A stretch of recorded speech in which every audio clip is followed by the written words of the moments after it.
ప్రపంచ వైద్య చరిత్రలోనే అద్భుతం నియోకేర్ హోమియోపతి. ఎలాంటి అనారోగ్య సమస్యలకైనా 100% ట్రీట్మెంట్ గ్యారంటీ. నమస్తే, నేను Keshav. Welcome to Suman TV. ఆంధ్రప్రదేశ్లో రహదారి వ్యవస్థకి మహర్దశ పట్టనుందా? డిప్యూటీ సీఎం పవన్ కళ్యాణ్ ఇచ్చినటువంటి స్టేట్మెంట్, ఆయన చేసినటువంటి సమీక్ష సమావేశాల సారాంశం ఏంటంటే రహదారి వ్యవస్థను అభివృద్ధి చేయడం పైన ఇకపైన ఫోకస్ పెట్టబోతున్నారు. దీనికి తగ్గట్టుగా ఆర్థిక శాఖ మంత్రిగా బాధ్యతలు స్వీకరించిన తర్వాత పయ్యావుల కేశవ్ ఇమీడియట్గా స్థానిక సంస్థలకి 250 కోట్ల రూపాయలని కేటాయిస్తూ తొలి ఫైల్ పైన సంతకం చేశాడు. సో కేంద్ర ప్రభుత్వం ఇచ్చేటువంటి గ్రాంటుల విషయంలో కూడా పవన్ కళ్యాణ్ కొన్ని మినహాయింపులు అడుగుతున్నారు.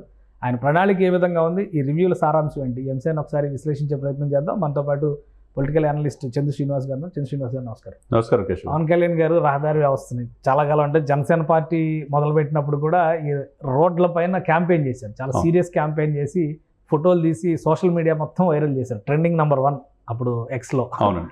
సో ఇప్పుడు ఆయన రహదారి వ్యవస్థ పైన దృష్టి పెట్టారు. ఆ రివ్యూల సారాంశం కానీ ఆయన చెప్తున్నట్టుగా ఇమీడియట్గా వ్యవస్థను బాగు చేయడానికి ఉన్న మార్గాలు ఏంటి? డెఫినెట్గా అండి ఉంటుంది. ఎందుకంటే దురదృష్టవశాత్తు 5 సంవత్సరాలు దాదాపు 10,000 మంది కేవలం రోడ్లు సరిగ్గా లేక చనిపోయారు. చివరికి బాలింతలు కూడా ఇదైపోయారు. అటువంటి అస్తవ్యస్తమైన పరిస్థితి, సంక్షేమం మాటన అభివృద్ధి మర్చిపోయారు, రోడ్లు అధ్వానం అయిపోయాయి. ఒకప్పుడు అటల్ బిహారీ వాజ్పేయి హయాంలో మీకు తెలుసు, ప్రధానమంత్రి గ్రామీణ సడక్ యోజన అని గ్రామాలని, పల్లెల్ని, పట్టణాలను కలిపేది ఒకటి ఉండేది.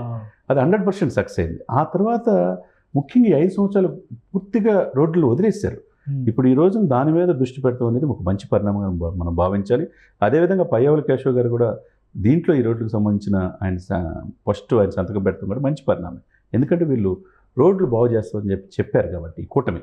ముఖ్యంగా 7,213 కిలోమీటర్ల రోడ్డు భారతదేశం, ముఖ్యంగా ఆంధ్రప్రదేశ్ 7,213 కిలోమీటర్లకు కావాల్సిన ఖర్చు ఏంటి? 4,976 కోట్లు ఖర్చు అవుతుంది. దీంట్లో మ్యాచింగ్ గ్రాంట్ అనేది 30-40% మీరు అన్నట్టు రాష్ట్ర ప్రభుత్వం చెల్లించాలి, మిగతా కేంద్ర ప్రభుత్వం చూసుకుంటుంది, మిగతా బ్యాంకులు ఇవన్నీ కూడా ఉంటాయి. ఆ పాయింట్ ఆఫ్ వ్యూలో కదంటే పవన్ కళ్యాణ్ గారు చొరవ తీసుకొని డెఫినెట్గా మనం ఏంటంటే ప్రతి 250 మందికి రోడ్లు కంపల్సరీ కనెక్టివిటీ ఉండి అది గ్రామానికి, పట్టణానికి అనుసంధానంగా చేయమని చెప్పి ఇన్స్ట్రక్షన్స్ ఇచ్చాడు. సర్వే చేయమన్నాడు. కేంద్ర ప్రభుత్వం అవసరమైతే ఆ ఇవ్వాల్సిన ఏదైతే ఉన్నదో దాన్ని 30% నుంచి ఒక 10% ఇస్తామనేది నేను మాట్లాడతాను పెద్దలతో. మేము చంద్రబాబు నాయుడు గారు అనటం అనేది డెఫినెట్గా ఒప్పుకుంటారు. ఎందుకంటే అస్తవ్యస్తంగా ఉన్న రోడ్లు బాగుంటేనే కదా సార్. ఇప్పుడు హైదరాబాద్ ఎంత డెవలప్ అవుతుంది, డెక్కన్ ప్లాటూలో ఉంది, ప్రతి రోడ్డు కనెక్టివిటీ ఉంటుంది, ఎయిర్పోర్ట్కి కనెక్టివిటీ ఉంటుంది, అవుటర్ రింగ్ రోడ్డు ఉంటుంది, ఇవన్నీ పెరిఫెరల్ రింగ్ రోడ్డు కూడా వచ్చేస్తుంది. కాబట్టి ఇక్కడ బాగా డెవలప్ అవుతాయి. ఇండస్ట్రీస్ కావచ్చు, ఐటీ కంపెనీస్, ఇన్ఫ్రాస్ట్రక్చర్ ఫెసిలిటీస్ కావాలి. మరి అది లేకపోవడం బట్టి ఆ ఇన్ఫ్రాస్ట్రక్చర్ ఫెసిలిటీస్ మీద, ఆ అవస్థాపన సౌకర్యాల మీద గత ప్రభుత్వం దృష్టిలో పెట్టలేదు. కాబట్టి ఈ రోజున ఈ కూటమి వైపు చూస్తున్నారు. డెఫినెట్గా లక్కీగా గ్రామీణాభివృద్ధి, పంచాయతీరాజ్ కూడా మొత్తం పవన్ కళ్యాణ్ గారి చేతిలో ఉన్నాయి. కాబట్టి రోజు కూడా రివీల్ చేసి ముందు ప్రజలు మనల్ని పొందాలంటే గ్రామాల ప్రజలకి రోడ్లు అనేది కల్పించాలి. మనం ఆ రోడ్లు వేస్తేనే అభివృద్ధి ముందుకెళ్ళే అవకాశం. అంటే ఒకటి, ఇప్పుడు ఆంధ్రప్రదేశ్లో ఆర్థిక పరిస్థితి బాగోలేదు, అలానే నడుస్తున్నటువంటి సంక్షేమ పథకాలు కానీ, కొత్తగా హామీలు కానీ, వీటన్నిటికీ కూడా నిధుల కేటాయింపు, నిధుల బదలాయింపు అనేది చాలా సమస్యగా మారింది అంటున్నారు. కేంద్ర ప్రభుత్వం నుంచి వచ్చేటువంటి గ్రాంట్ల విషయంలో కూడా 20%, 30% కాదు 10%కి లిమిట్ చేయండి, మ్యాచింగ్ గ్రాంట్ 10% ఏపీ గవర్నమెంట్ ఇస్తుందని పవన్ కళ్యాణ్ గారు. నిజంగా అంత వేరియేషన్ ఇచ్చే అవకాశం ఉందా? ఉంటుంది. ఎందుకంటే అండి ఆంధ్రప్రదేశ్ పరిస్థితి చూసి కేంద్ర ప్రభుత్వం కూడా ఆంధ్రప్రదేశ్లో వచ్చిన సీట్లు కూడా చూస్తారు వాళ్ళు. ఆంధ్రప్రదేశ్ ప్రాధాన్యత సెంట్రల్లో బీజేపీ రావడానికి, ఎన్డీఏ కూటమి రావడానికి మనం ఎవరు కాదలేని అంశం. కాబట్టి డెఫినెట్గా ఆంధ్రప్రదేశ్ సాక్షాత్తు మోదీ గారే చెప్పారు, అవినీతిలో ఇదైపోయింది, అభివృద్ధి దూరం అయిపోయింది ఆంధ్రప్రదేశ్ అని. కాబట్టి ఈరోజు రాజధాని లేని రాష్ట్రం కావచ్చు, రోడ్డు సరిగ్గా లేకపోవడం కావచ్చు, పోలవరం పూర్తి కావచ్చు, ఏ విధంగా చూసుకున్నా ఆంధ్రప్రదేశ్ అన్యాయానికి గురైంది అనేది భావన సెంట్రల్ కూడా ఉంది. అదేవిధంగా కూటమితో 8 మంది ఎమ్మెల్యేలు గెలవటం, 3 ఎంపీలు గెలవటం, మంత్రులు కూడా తీసుకోవటం, బీజేపీలో ఇక్కడ ఈ ప్రభుత్వం భాగస్వామ్యం అయింది. కాబట్టి ఈ ప్రభుత్వంలో ఉన్న ప్రధాన సమస్యలు రోడ్లు ఇప్పుడు కనపడుతున్నాయి. ఆ రోడ్లు బాగు చేసే క్రమంలో ఈ రాష్ట్ర అభివృద్ధి కోసమే కదా వాళ్ళు అడిగేది. మీరన్నట్టు ఆయన అన్నట్టు 30% నుంచి 10%గా గ్రాంటు పెద్దలతో ఒప్పిస్తే ఈజీ అవుతుంది.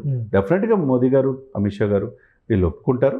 ఒప్పుకోవాల్సిన బాధ్యత కూడా వాళ్ళకు ఉంది. నిన్న ఇంకోటి, పవన్ కళ్యాణ్ గారు ఏషియన్ డెవలప్మెంట్ ఇన్వెస్ట్మెంట్ బ్యాంక్తో కూడా, ఏషియన్ ఇన్ఫ్రాస్ట్రక్చర్ ఇన్వెస్ట్మెంట్ బ్యాంక్, దాంట్లో కూడా మౌలిక సదుపాయాల పైన ఫోకస్ పెట్టారని చెప్పి. అంటే గ్రామాలకి అంత ఫండింగ్ చేయడానికి బ్యాంకులు కానీ ప్రైవేట్ ఫైనాన్సింగ్ ఇన్స్టిట్యూషన్స్ కానీ ఆసక్తి చూపిస్తాయి అంటారా? డెఫినెట్గా ఉంటుంది. ఎందుకంటే గ్రామాలు ఈ పల్లెలు పట్టుకొమ్మలు లాంటివి సార్. పల్లెలు బాగుంటేనే గ్రామాలు బాగుంటాయి. గ్రామాల్లో పంటలు వరి కావచ్చు, పత్తి కావచ్చు, పొగాకు కావచ్చు. ఈ రోజున గోదావరి జిల్లాలో ఒకప్పుడు ఆంధ్రుల ధాన్యాగారం అంటారు. ఇప్పుడు కేరళలో కొబ్బరి చెట్లు ఎట్లా పెరుగుతుంది, గోదావరి జిల్లాలో రైస్ ఎట్లా పండుతుంది. అట్లా టొబాకోకి వచ్చేసరికి గుంటూరు ఇటు జిల్లాలో వస్తాయి. అదేవిధంగా మిర్చి వచ్చేసరికి ఏషియాలోనే బిగ్గెస్ట్ మార్కెట్ మిర్చి అంతా కూడా గుంటూరు కేంద్రంగానే ఉంటుంది. కాబట్టి ఇటువంటివన్నీ కూడా పల్లెలతో కనెక్టివిటీ ఉంటాయి. కాబట్టి వాళ్ళకి కావాల్సిన మీరు అన్నట్టు మౌలిక సదుపాయాల అభివృద్ధి కోసం ఆయా బ్యాంకులు రుణాలు ఇచ్చే అవకాశం కూడా స్పష్టంగా కనపడుతుంది. ఆ పెద్దలతో కూడా మాట్లాడాలి. ఎవరైతే ఔత్సాహికులు పెట్టుబడి పెట్టి ఫుడ్ ప్రాసెసింగ్ యూనిట్స్ కూడా ప్రైవేట్ రంగంలో కూడా రావచ్చు, ప్రభుత్వ రంగంతో పాటు అవి కూడా పెడితే తీర ప్రాంతం ఎక్కువ ఉంది కాబట్టి ఎక్కువగా ఎంప్లాయ్మెంట్ కలిగే అవకాశాలు ఉంది. ఏదైనా కానీ ఇవన్నీ కావాలంటే మౌలిక సదుపాయాలు అభివృద్ధి చెందాలి. రైట్. థ్యాంక్ యూ శ్రీనివాస్ గారు, మీ అభిప్రాయం తెలియజేసినందుకు. ఇది పవన్ కళ్యాణ్ ప్రత్యేకంగా ఉప ముఖ్యమంత్రిగానే కాకుండా పంచాయతీరాజ్ శాఖ మంత్రిగా గ్రామాలపైన ప్రత్యేకమైనటువంటి ఫోకస్ పెట్టారు. ఆయన అనుకున్నట్టుగా కేంద్ర ప్రభుత్వం కనుక 10% మ్యాచింగ్ గ్రాంట్కి ఆమోదం తెలిపితే ఆంధ్రప్రదేశ్లో రహదారి వ్యవస్థ, ముఖ్యంగా మౌలిక సదుపాయాలకు సంబంధించినటువంటి సమస్యల పరిష్కారం వేగవంతం అవడానికి అవకాశం ఉంటుంది. అలానే ఏషియన్ ఇన్వెస్ట్మెంట్ బ్యాంక్స్ లాంటివి ఆసక్తి చూపిస్తే కనుక ఖచ్చితంగా ఆంధ్ర పల్లెల రూపురేఖలు మారడానికి అవకాశం ఉందని చంద్ర శ్రీనివాస్ గారు అన్నారు. ఇది special discussion. Keep watching. Suman టీవీలో మీ పర్సనల్ అండ్ బిజినెస్ ప్రమోషన్స్ కోసం కింది నెంబర్కి కాంటాక్ట్ చేయండి.